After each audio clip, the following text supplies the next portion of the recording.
अबे आम और केले संभालू, ये सब मेरी मेहनत का है। हाय बबलू, देखो वो रेंजर गाड़ी आ रही है, जल्दी करो यार संभालो सब कुछ सड़क पे, ये ऐसे बाहर नहीं आएंगे। मेरे केले और आम, मेरा। बाबूजी, मेरी रेडी आज दोपहर को उठा ली गई, मैं वापस लेना चाहता हूँ। सबसे पहले जुर्माना दो, 5,000 रूपए और 2,000 रूपए ट्रिक का खर्च, तभी रेडी मिलेगी। 7,000? मैंने कल सिर्फ 300 कमाए और अब बच्चों का गुजारा कैसे होगा? तुम अपने दोस्त हाथी के पास जाओ, उम्मीद है वो मदद करेगा। कुछ मांगना नहीं चाहता। ये डब्बा बच्चों के लिए खिलौने हैं। ये बच्चों के लिए? हाँ, बस खुश रहें और खेलें।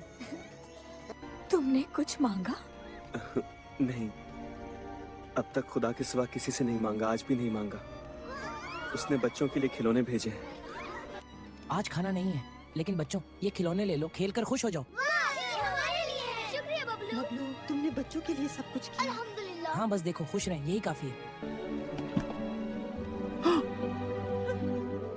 देखो, तुम्हारे दोस्त हाथी ने तुम्हारा हाल समझे बगैर भी मदद कर दी। अच्छे दोस्त अपने दिल का हाल एक दूसरे से नहीं छुपाते।